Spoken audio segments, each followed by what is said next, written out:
नमस्कार दोस्तों, मैं हूं एलपी रंजन। मैं आप सभी का राजधानी कोचिंग सेंटर पटना के यूट्यूब चैनल पे स्वागत करता हूं। आज हम लोग टीआरई 1 में क्लास 9-10 के लिए मैथ सब्जेक्ट में पूछे गए प्रश्नों को सॉल्व करेंगे। जैसा कि मैंने पिछले वीडियो में बताया था कि जो भी अभ्यर्थी टीआरई 3 या टीआरई 4 के लिए तैयारी कर रहे हैं क्लास 9th एवं 10th के लिए, उन्हें पिछले पूछे गए प्रश्नों को सॉल्व करना बहुत जरूरी है। उससे आपको आइडिया मिलेगा, चूंकि टीआरई 1 और टीआरई 2 में लगभग एक ही पैटर्न पे पूछे गए, तो निश्चित तौर पे टीआरई 3 या टीआरई 4 में भी उसी पैटर्न पे प्रश्न पूछे जाएंगे।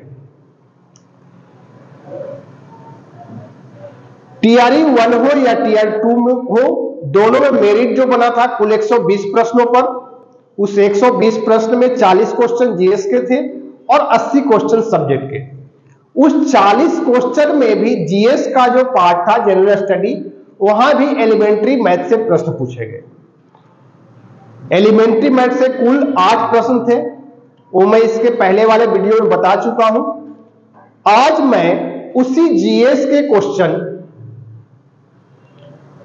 के पार्ट का मैथ का 8 क्वेश्चन सॉल्व करने वाला हूं। एक परीक्षा 26 अगस्त 2023 को हुआ था। जिनके पास भी क्वेश्चन अभी अवेलेबल नहीं होगा, वो बीपीएससी के साइट से डाउनलोड भी कर सकते हैं।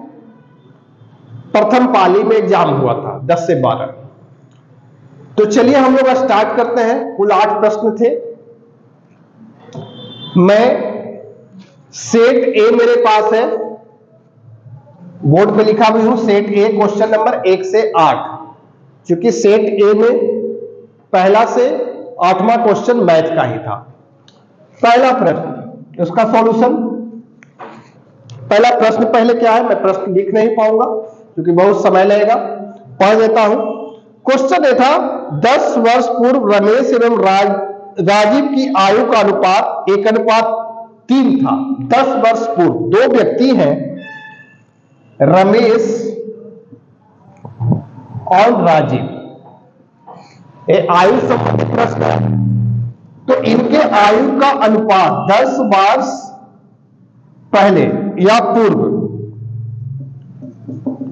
तो 10 वर्ष पूर्व करने का मतलब वर्तमान समय से 10 साल पहले। आयु का अनुपात 1:3। अब से 5 वर्ष पश्चात, 5 वर्ष पश्चात का मतलब वर्तमान समय से 5 वर्ष बाद, इन दोनों का आयु क्या होता है, 2:3। निकालना है वर्तमान में उनकी आयु का अनुपात क्या है, वर्तमान में उनकी आयु का क्या है। अब यहां सब समझने वाली बात है कि 10 वर्ष पूर्व अब से वर्तमान से तुलना कर रहा है, और 5 वर्ष बाद, यहां पे जो आयु का अंतर होगा दोनों का, वो निश्चित तौर पे समान होगा। रमेश का यहां जो अंतर होना चाहिए 10 वर्ष पूर्व और 5 वर्ष पश्चात के आयु, इन दोनों आयु का अंतर। इसी प्रकार राजीव के 10 वर्ष पूर्व और वर्तमान से 5 वर्ष पश्चात की आयु का अंतर जो होगा, निश्चित दोनों जगह समान होगा। अब वो अंतर कितना होगा, तो वर्तमान से 10 वर्ष पूर्व, इधर 10 गया और यहां 5 पीछे की ओर। अब यहां पे वास्तविक उम्र में अंतर कितना होगा, तो समझने वाली बात है, कितने वर्ष का अंतर आएगा, 15 वर्ष। क्या अनुपात में अंतर जो है समान है, नहीं। यहां 1:3, 1 से 2 हुआ, ये दोनों जगह अनुपात में 3 है।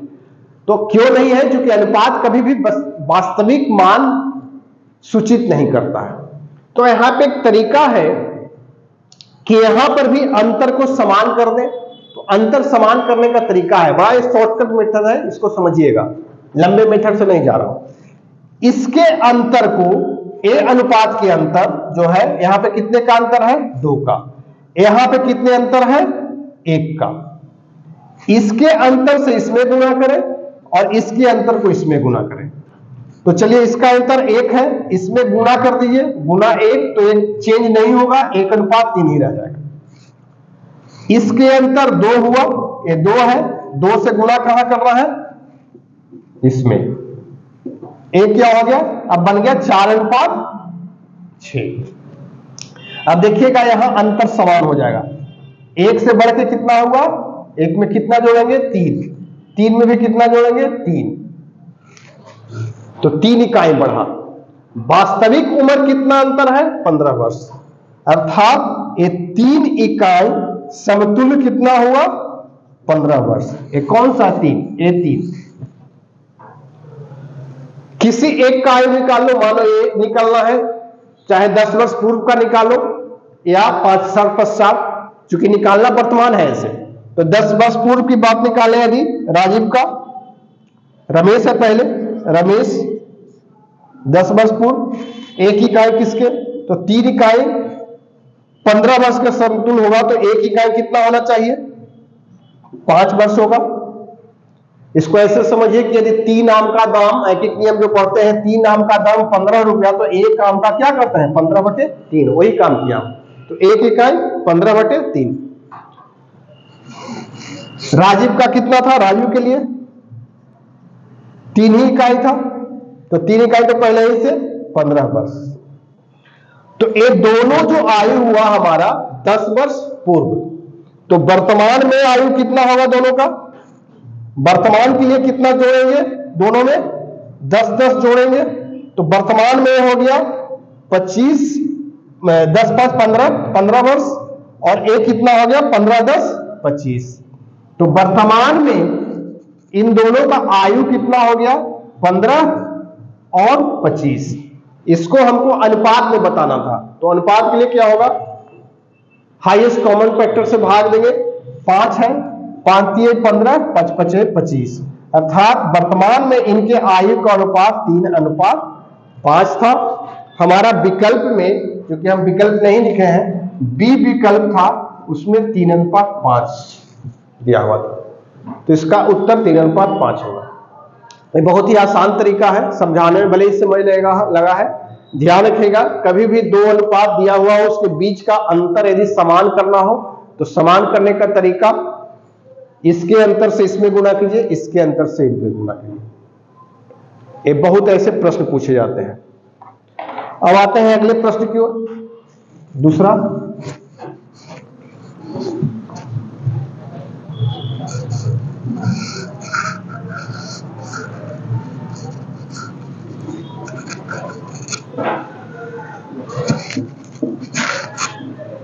दूसरा क्वेश्चन भी एक पहले पूछा हुआ सवाल है एसएससी का। मैं पहले वीडियो में बताया भी था कि मैं क्वेश्चन देखा हूं जो एसएससी का पूछा हुआ सवाल ही पूछा है। यदि मैं अपने घर से 5 किलोमीटर प्रति घंटा की गति से स्टेशन चलता, कोई व्यक्ति घर से हाउस स्टेशन की ओर चलता है 5 किलोमीटर प्रति घंटा की चाल से, तो मेरी गाड़ी मेरे स्टेशन पहुंचने से 7 मिनट पहले छूट चुकी होती है। 7 मिनट पहले छूट चुकी का मतलब कि स्टेशन जब व्यक्ति पहुंचता है उससे 7 मिनट पहले गाड़ी खुल चुकी थी। यहां पे 7 मिनट वो लेट हुआ, देर से पहुंचा, इसका मतलब व्यक्ति जो वास्तविक समय था। किंतु यदि मैं 6 किलोमीटर, इसी दूरी को 6 किलोमीटर प्रति घंटा की चाल से चलता है, तो स्टेशन पर गाड़ी के छूटने से 5 मिनट पहले, 5 मिनट यहां पहले, यहां देर होता है और यहां 5 मिनट पहले पहुंच जाता है वो व्यक्ति,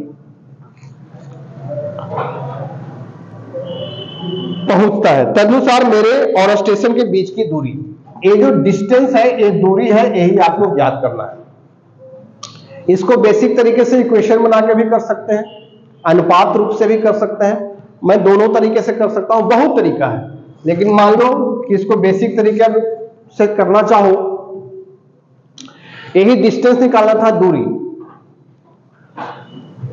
अब देखो ये दोनों समय में अंतर कितना हुआ। दूरी दोनों के लिए समान है, दूरी यहां पे नियत है, कांस्टेंट है। अंतर निकालने का तरीका है, इसमें 7 मिनट देर से पहुंचा। इसका मतलब समझने के लिए कई लोगों को कंफ्यूजन होता है। आप एक निश्चित टाइम मान लो कि मान लो ट्रेन खुलने का समय 10 बजे था, 10 बजे, इसका मतलब वो व्यक्ति क्या हुआ, 10:07 पर पहुंचा। 7 मिनट देर से 10 बजे खुल चुकी। ये समय का मतलब ट्रेन खुलने से 5 मिनट पहले। इसका मतलब क्या हुआ, 10 बजे ट्रेन खुलने का समय था, ये 5 मिनट पहले मतलब 9:55 में, यहां पे 10:07 में। अर्थात ये दोनों समय में जो अंतर होगा, ये अंतर जो होगा वो कितने का होगा, 12 मिनट का होगा। इस समय का अंतर हुआ, इस समय का कौन सा समय, घर से लेके स्टेशन जाने के जो समय लगा, उन दोनों समय में 5 किलोमीटर और 6 किलोमीटर के रफ्तार से चलता, तो ये दोनों समय में 12 मिनट का अंतर हुआ। समय का फॉर्मूला क्या होता है, दूरी बटे चाल। समय जब ज्ञात करते हैं तो दूरी बटे चाल। अब यहां कौन सा समय अधिक लगा, तो निश्चित तौर पे जिसमें देर से पहुंचा, ये समय अधिक होगा। इसके लिए दूरी कितना हुआ, d।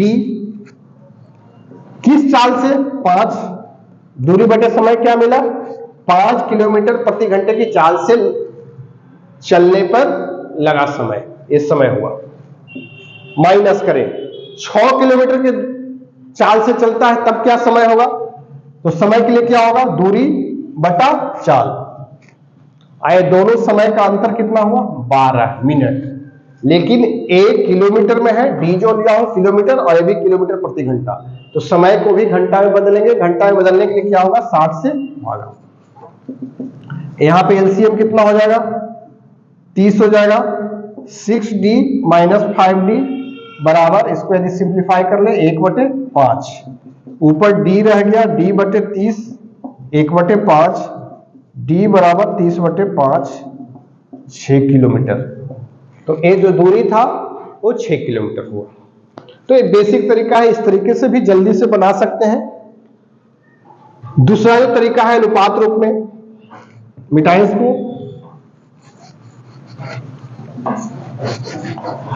यहां पे दूरी जो है, डिस्टेंस है कांस्टेंट, नियत, मतलब अपरिवर्तित, दोनों में दूरी समान है।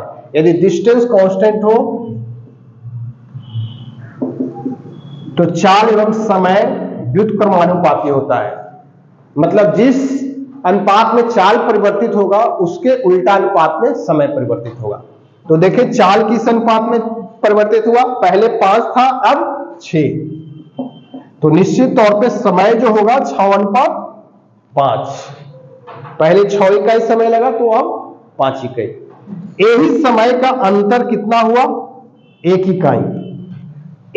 मिनट में कितना है वास्तविक अंतर, 12 मिनट। यहां पे पहले दूरी नहीं निकलेगा, यहां पे समय निकलेगा। तो एक समतुल्य कितना हो गया, 12 मिनट। तो मान लो ए वाला निकाल लेते हैं, 5 इकाई समतुल्य कितना होगा, 60 मिनट। अर्थात क्या हुआ, 1 घंटा। अर्थात 6 किलोमीटर प्रति घंटे की चाल से चलेगा, तो उससे कुल समय कितना लगेगा, 1 घंटा। तो 6 किलोमीटर प्रति घंटे की चाल से 1 घंटे में कितना दूरी तय करेगा, तो दूरी का फॉर्मूला क्या होता है, चाल गुणे समय, चाल गुणे समय। तो चाल इसके लिए क्या था, 6 किलोमीटर, समय क्या हो गया, 1 घंटा। तो इस तरह से भी दूरी 6 किलोमीटर इसके आधार पर भी निकाल सकते थे। तो ये भी आसान तरीका है, जो भी अच्छा लगे।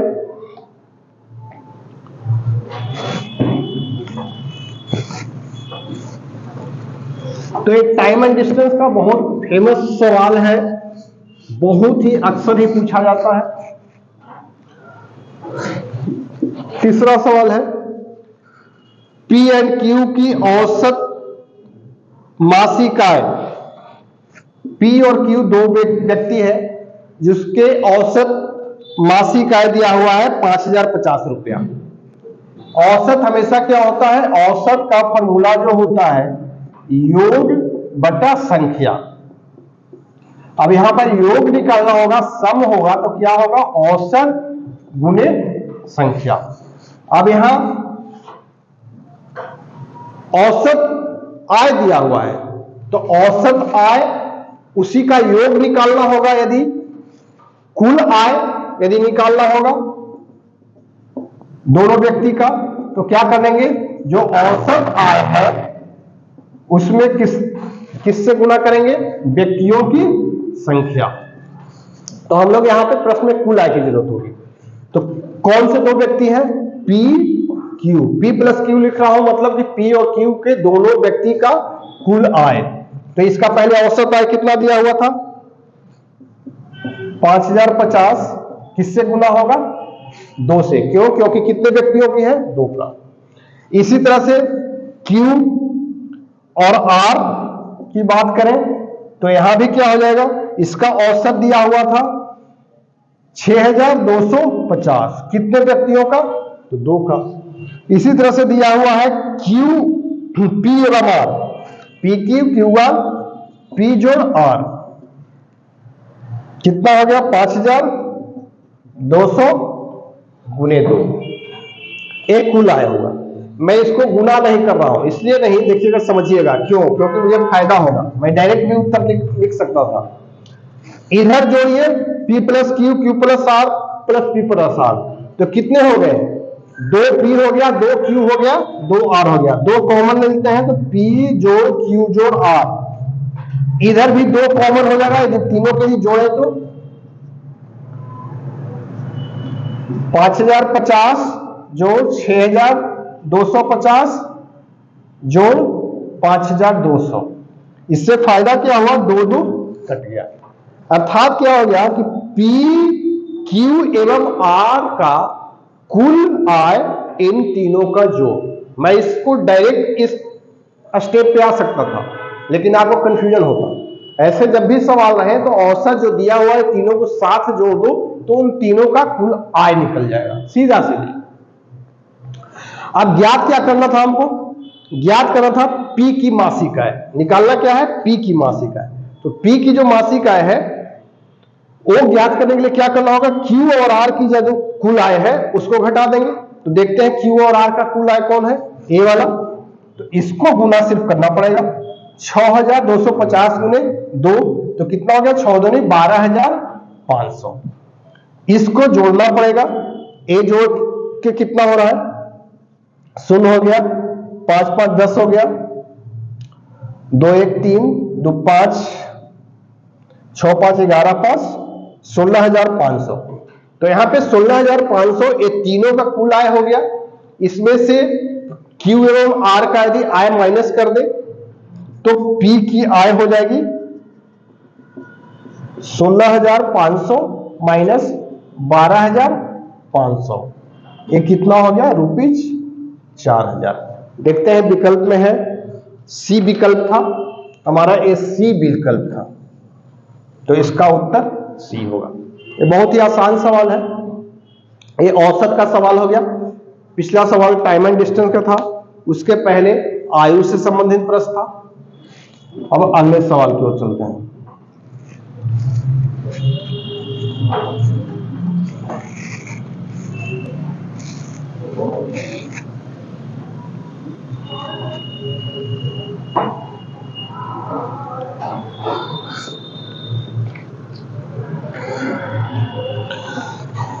चौथा क्वेश्चन है, प्रतिशत का क्वेश्चन है। यदि P का 30%, चलिए प्रश्न जैसे कह रहा है लिखते जाए, 30% Q के 40% में जोड़ दिया जाए, Q का 40% में जोड़ दिया जाए, मतलब इन दोनों को जोड़ दिया जाए, तो वह Q के 80% हो जाता है। मतलब इन दोनों को जोड़ने पर बराबर क्या हो गया, Q का 80%। निकालना है तदनुसार QP का कितना प्रतिशत है। तो जैसे प्रश्न कहा वैसे लिख दिया। एक तरह को एक साइड कर ले, मतलब यहां लिख सकते हैं P का 30% बराबर, इसको इधर ले जाते हैं तो उधर ले जाइएगा तो Q का 80% में से Q का 40% घट जाएगा तो बचेगा क्या, Q का 40%। मतलब P का 30% बराबर Q का 40%। अब ज्ञात क्या करना था, QP का कितना प्रतिशत है, QP का कितना प्रतिशत है ये ज्ञात करना है। तो जिस पर प्रतिशत निकलता है, जिसका कहेगा वो कहां जाएगा, हर में, अर्थात Q बटा P। ज्ञात क्या करना है, P का कितना प्रतिशत, किसके बारे में पूछा जा रहा है, Q के। तो जिसके बारे में पूछा जा रहा है वो अंश, जिसका कितना प्रतिशत वो हर में, और कितना प्रतिशत ज्ञात करना है तो 100 से गुना। तो हम लोग इस टर्म को Q बाई P के रूप में लिख लें। अब ये देखो 30% का मतलब क्या हुआ, 30/100। अब इसको यदि आप ऐसे लिखोगे भी, हम तो डायरेक्ट लिख देते तो 100 तो कैंसिल हो जाएगा ऐसे भी। अब हमको Q बटा P लिखना है तो Q को ऊपर रखना है, तो चलो ये फिक्स हो गया Q P। तो P के गुना में जो होगा इधर क्या चला जाएगा, अंश में A। शून्य से शून्य कट गया, क्योंकि प्रतिशत में ज्ञात करना है तो अभिष्ट प्रतिशत जो होगा वो 3/4 नहीं होगा, 3/4 में गुना करना पड़ेगा 100 से। ऐसे भी समझ में आ रहा होगा कि QP यदि 4 है तो Q 3 है, तो 3 4 का कितना प्रतिशत होगा, 75%।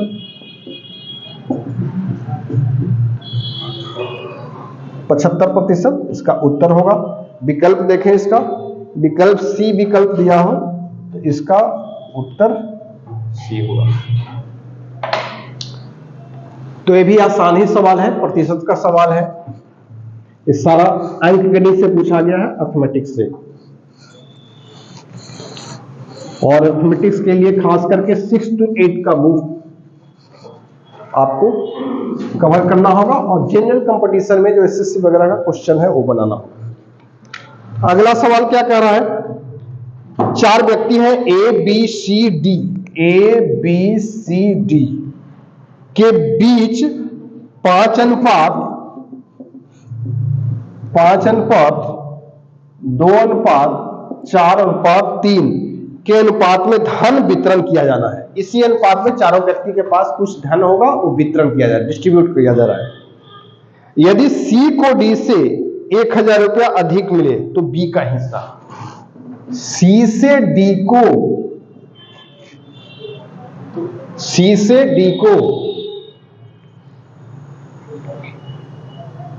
C नहीं, उल्टा, वही तो, इधर अधिक।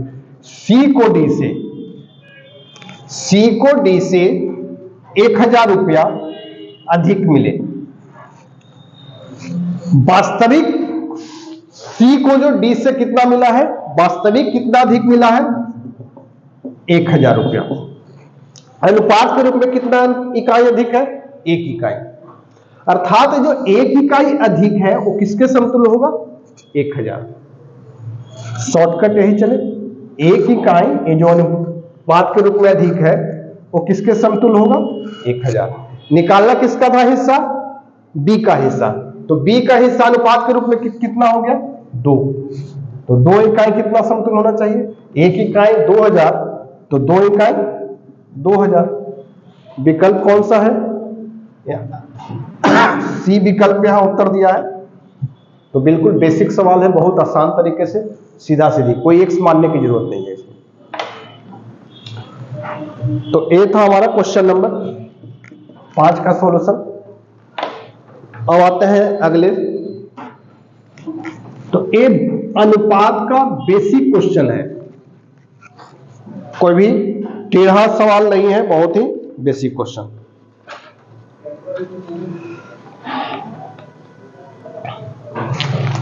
छठे एक दुकानदार एक घड़ी बेचते समय बिक्री मूल्य पर 5% छूट देता है। बिक्री मूल्य आप अंकित मूल्य कह सकते हैं। यदि वह उस पर 6% छूट दे देता तो उसे 15 रुपये पहले से कम लाभ मिलेगा। पहले जो छूट दिया वो 5% का छूट दिया। अब यदि छूट 6% का देता है तो उसको 15 रुपया कम मिलेगा। निश्चित तौर पे कोई दुकानदार छूट अधिक मिलेगा तो लाभ उसको कम होगा। तो प्रतिशत में वो कितना प्रतिशत बढ़ रहा है? 1%। इस 1% के कारण उसको कितना रुपया कम हो रहा है? 15 रुपया। चाहे पहला छूट हो या दूसरा छूट, दोनों किस पे ज्ञात होगा? अंकित मूल्य पे ही, मार्क प्राइस। अब निकालना है उस घड़ी का अंकित बिक्री मूल्य क्या है, जो मार्क सेलिंग प्राइस था जिसपे वो छूट दे रहा है। तो यहां पर 1% समतुल्य कितना हो गया? 15। तो अंकित मूल्य के लिए कितना लेंगे अपने आप में? 100%। तो 100% किसके समतुल्य होगा? एक आम का दाम 15 तो 100 आम का दाम, तो 15 गुने 100। तो बिल्कुल बेसिक, चूंकि छूट ज्ञात हम लोग अंकित मूल्य पे ही कर रहे हैं दोनों छूट, और जिस पर ज्ञात करते हैं वो हमेशा अपने आप में 100% होगा। तो 1500 रुपया। देखते हैं इसका विकल्प है, विकल्प बी विकल्प दिया है प्रश्न में। तो ये भी बेसिक सवाल दिया, डिस्काउंट का सवाल है लेकिन बहुत ही आसान सवाल है। अगले सवाल की ओर चलें।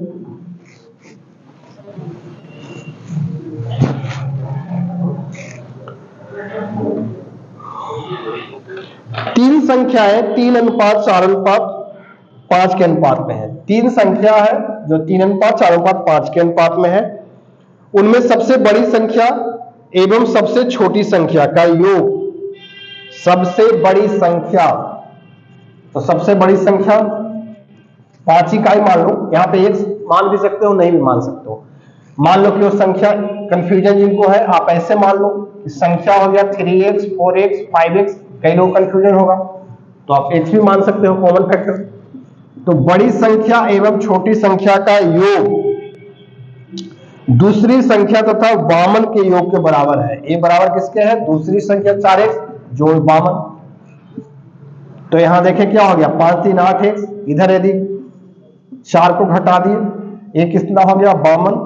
5x 4x बराबर वामन, x बराबर कितना हो गया? 13। निकालना क्या था? सबसे छोटी संख्या। तो सबसे छोटी संख्या कौन हो गया? यही 3। तो सबसे छोटी संख्या 3x मतलब 3 गुने 13 39 विकल्प था हमारा।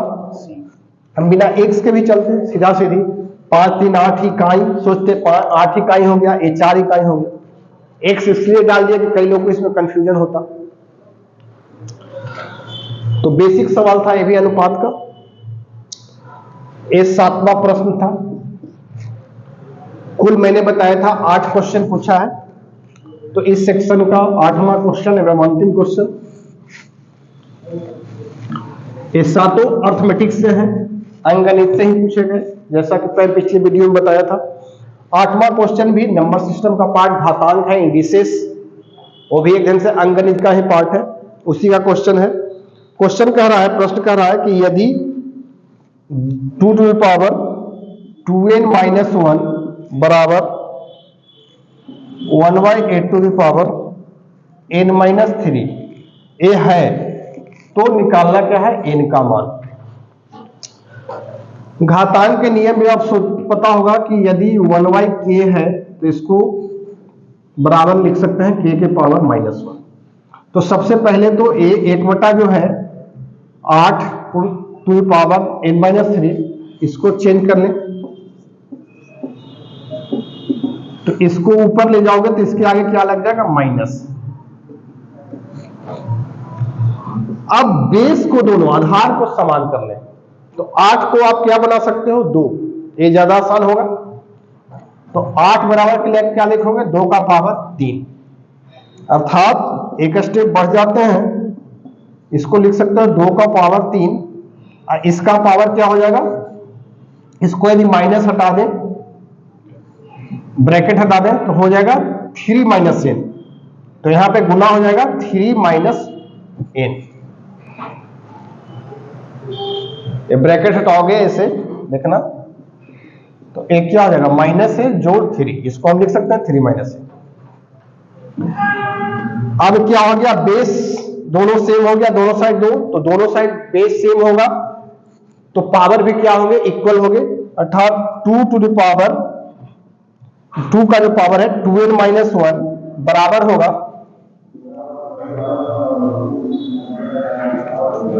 2n माइनस 1 बराबर 9 माइनस 3n। n को एक साइड करें यदि तो इधर आके जुट जाएगा 2n, ये माइनस है तो प्लस हो जाएगा 5n बराबर 10, n बराबर क्या होगा 10/5 2, था n का मान जो हुआ 2, यहां भी हमारा 2 जो था बी विकल्प में। तो इस तरह से आज हम लोग 26 अगस्त 2023 टीआरई 1 के लिए क्लास 9th 10th का जो मैथ का एग्जाम हुआ था, पेपर 3 था, उसके सेट ए के जीएस पार्ट का, ये जो है जीएस का 40 क्वेश्चन जो पूछे थे उसमें से पहला 8 प्रश्न मैथ का था, उसको हम लोग सॉल्व किए। अगले वीडियो में इसका जो मेन सब्जेक्ट जो है मैथ, उससे जो 80 प्रश्न पूछे गए हैं उसको पार्ट बाय पार्ट में हम लोग सॉल्व करेंगे। तो आप लगातार वीडियो में बने रहेंगे, चैनल को जरूर सब्सक्राइब करेंगे, शेयर करेंगे तथा लाइक करेंगे। वीडियो देखने के लिए बहुत बहुत धन्यवाद।